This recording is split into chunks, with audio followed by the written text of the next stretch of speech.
Good morning, guys. Welcome to, our daily drive once again, and it's already what? Almost end of August. It's already September now, guys, and it's Jose Marichan season is around the corner already. So in the Philippines, it's already Christmas season, almost. You know, we will enter Christmas season in less than a week.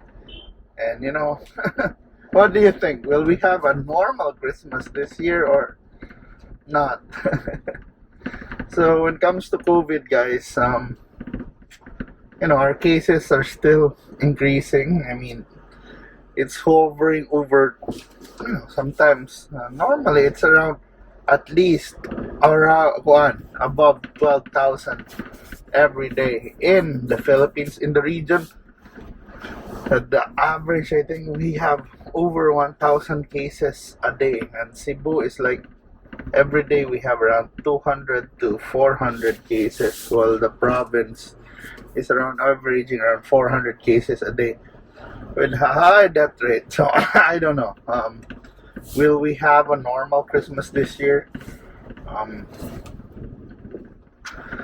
don't know if we can confidently say that we will have. So we're currently at UC Alcantara Street, and we are going towards Rama Avenue, and we're just gonna turn right here and go to Kalami area.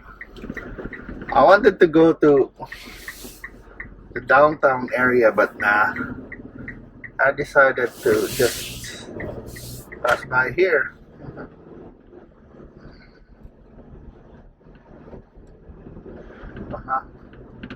Which is going towards, Escario Boulevard and via the B. Rodriguez Street. So will we have a normal Christmas? I don't know.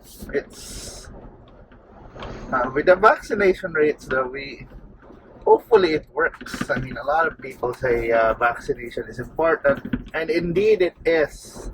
And if you haven't been vaccinated,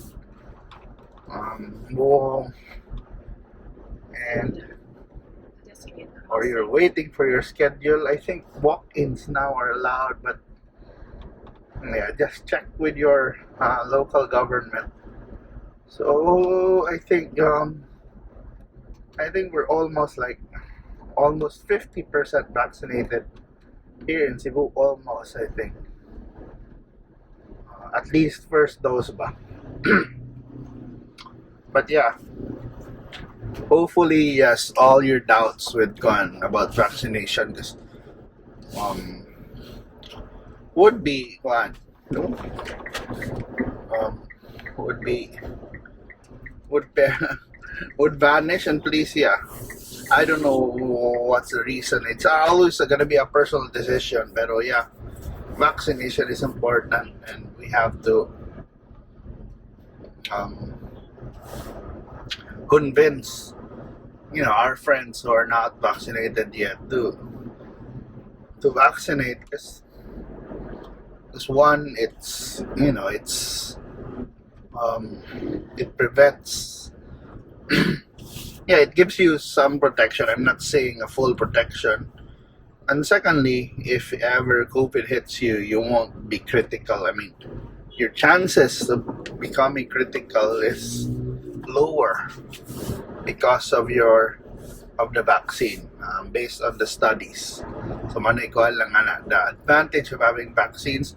Plus, of course, if we reach a certain level na most people are vaccinated, we can somehow say na murabag natay herd immunity na the cases will go down. Although ang kuwan lang karon, we have a Delta variant that's a bit potent, and but sometimes mas dako yung rates of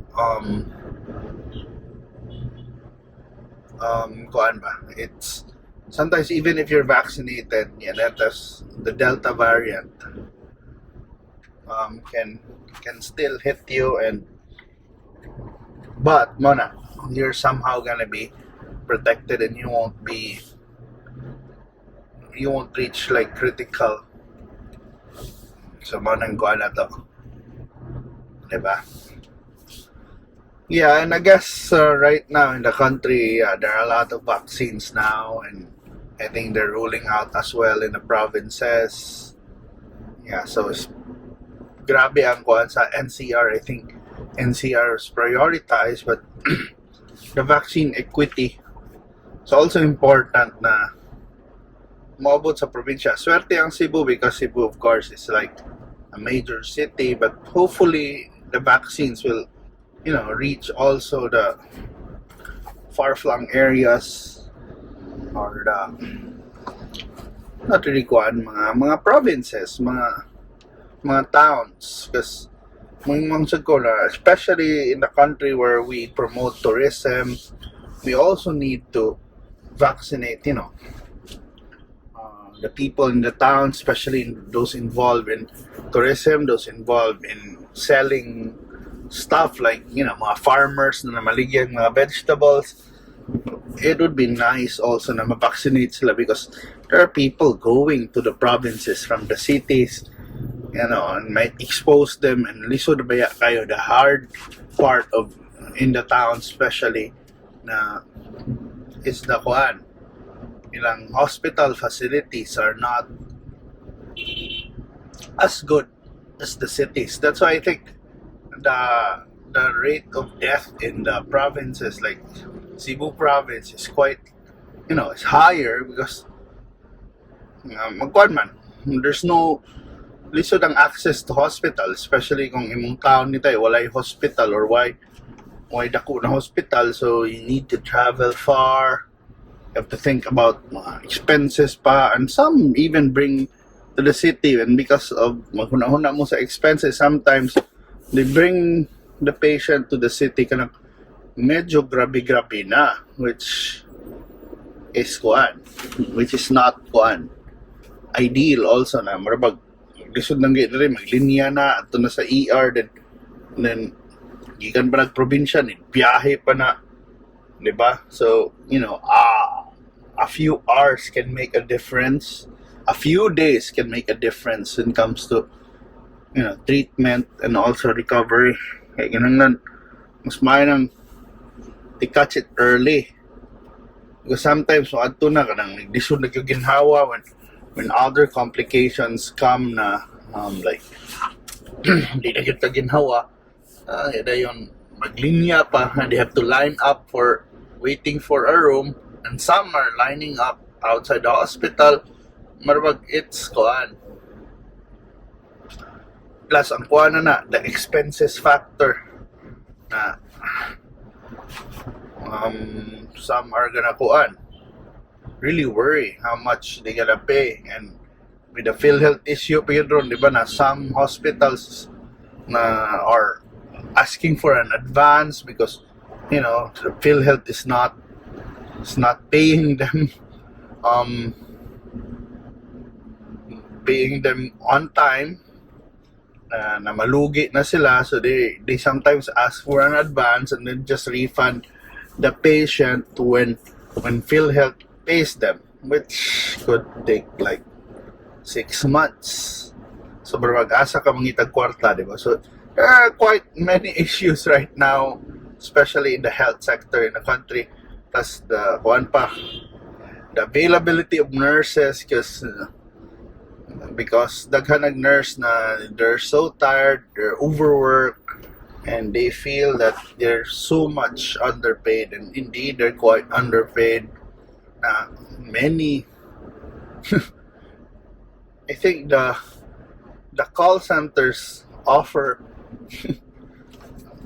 a better starting salary than a fresh grad na nurse. So sometimes makanibalize sa even by the BPO industry ang kaning health sector, kung just because of the the financial side.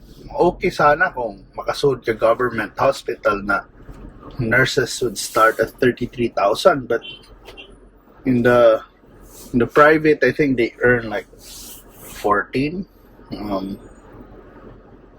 So mara, plus ang ila pang mga special risk allowance and mga hazard pays are not kanang ihatag ta sa DOH hasn't been released. So more ang uban mapagikadawat from January hangtod unsa na naman tron. So almost September. So there are many issues like that. So hopefully, yes, we can fix it. I don't know, but this is like a system. It's not a kuan man sa God. This was like an extraordinary event na I think a lot of kuan are off guard mo nang na-overwhelm ang PhilHealth as well because yeah, there are so many claims now. Plus, di lang sa COVID ang COVID ang problema is napay uban ko na some hospitals who cheat quote unquote, or some doctors or hospitals by declaring mga COVID non-COVID cases into COVID. So mo nang lisod na, di ba? Sometimes, di ba, na yung mga tao still look for ways to find money even ni kalisod ang panahon. But yeah, we can't help it also because money is an issue right now for almost everyone. I mean, if the poor feel it, I think the rich now is feeling it as well, which is a real somehow an economic crisis is happening because there are many businesses that closed down. Oh, in fact, one of our beloved mga groceries, the Food Savers Mart, just announced that they're closing down after 19 years. I don't know the reason why, but although I see people still shopping at this time, but I don't know, maybe yes, the revenues are affected, plus because of the risk. I think there's so many risks right now, especially you have to take care of your employees, you have to add new normal upgrades, like let's say some would put HEPA filters, and they have to provide for face masks, face shields, alcohol for their employees and for the customers. Taghang kay kuan ba? Diba? You have to really be, as they say, na marag COVID will be with us. So you have to really make some renovations to really make your establishment COVID compliant, protocol compliant. Diba? Na sometimes now restaurants are into al fresco dining, but still, especially now, it's some people are gonna be afraid to eat with strangers, like even if they have separate tables with good spaces. Still, you don't. A lot of people don't want to remove their masks, and talk while eating or laughing. Yeah, because sometimes you can't help it. The moment you're with friends, you're eating in a, let's say, like some gyupsal place, there are other people, and then you're with your friends na long that you haven't seen for a while. You'll be talking, you'll be laughing, and you let your guards down. It's truly possible. And suddenly, yes, you get symptoms. ba? There are even one cases na they went to a party good ha, in a hotel, then then to be able to join that party you have to be vaccinated, but still he got it, but I don't know if he really got it from that party, but mauna ba? The fact that you let your guards down even in the slightest moment, you could get it. So mo lang na never let your guard down, let your defenses down, because sometimes we really just don't know where the virus is and how you might get it. Diba? Maybe a simple kuan mo nang you have to really remember the rules, diba, na social distancing, cover your wear your face mask or face shields plus face shields, wash your hands often, because those are simple things, but sometimes we forget. Yeah, especially the mask thing. And I guess I really suggest na use surgical masks at least, or if you can afford, use the K95 or kada mga higher level masks, because I think cloth masks won't offer protection sa virus. It will just give you a false sense of security, then the virus can get in. So yeah, wear masks properly as well. On a K94 siya, ba naka mask, naka surgical mask, and also yes, replace masks as often as possible. I know dili ta dato, but yeah, if possible you can replace your mask every day. Every time you go out, imo nang gigamit pag uli mo musbay. Labay na, although yeah, malagi it's quite expensive, but at least kaning mga surgical masks, it's just around maybe 3 pesos, 100, sometimes kaabot og 2 pesos if you buy in bulk. So mana say issue day ang kuan gatong DBM, and when they purchased really expensive masks na 27 a piece, it's like wow, bitaw na 27 na surgical mask na tag piso, tag 2, tag 3, bisa tag 4. It's already expensive. Someone sells me at 5 pesos. I even find it expensive already, but I don't know if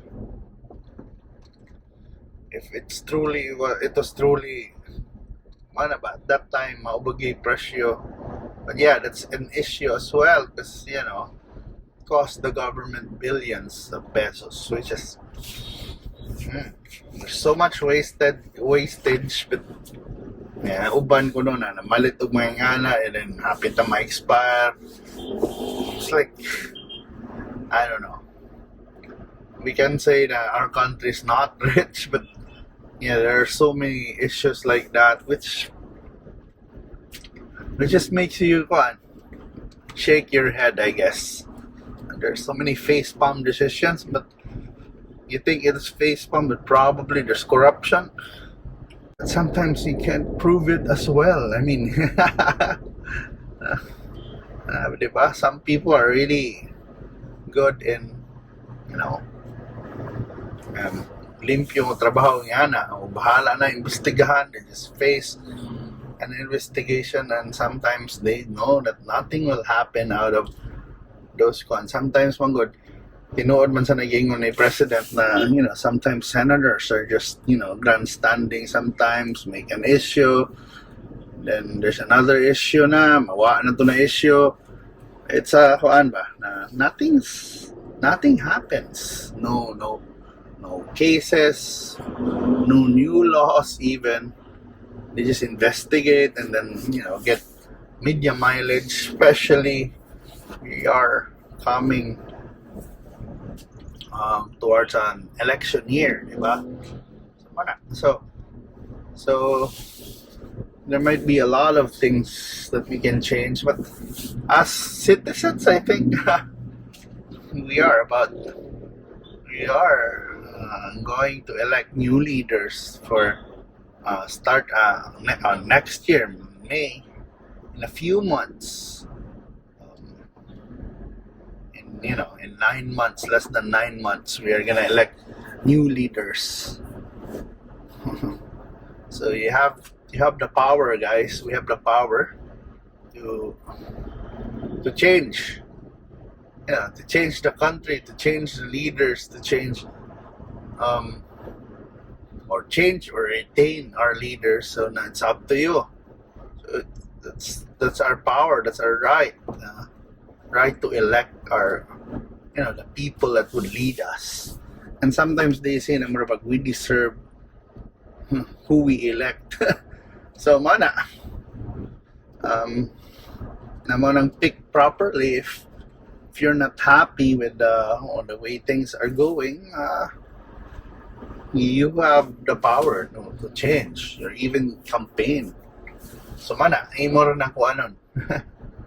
But if you're happy, if you're satisfied, if you're but of course you also have the power to give your manok a longer stay, another mandate, diba, to lead. So that's our one. That's the beauty, I guess. So guys, wanna see your face. So guys, yeah, we just had a good trip. We came from Alcantara and end up here at F. Cabahog. It's been a while since I saw you. While on the car, diba? It's been a while getting we had this talk. But thank you so much for listening, and I hope if you have any opinions about what I said about the COVID situation here in our country and go on. Feel free to make comments, of course, and really enjoyed talking to you guys, and I hope to see you next time on our drives. Hopefully we can do this as often as possible, but more about lisod kayo ron go around, especially although we're not restricted, but personally lang ba. There's no reason to go around at this time, especially after I had COVID. So always gonna be careful as well. So if you don't have any important things to do outside, just stay home, enjoy the comforts of your home, clean your house, probably cook, do the dishes, do the things that you want. If you can work from home, of course, it would be perfect for this time. So thank you so much for watching, and I hope to see you in our next videos. Please watch my other videos as well, and thank you so much for the support. Bye.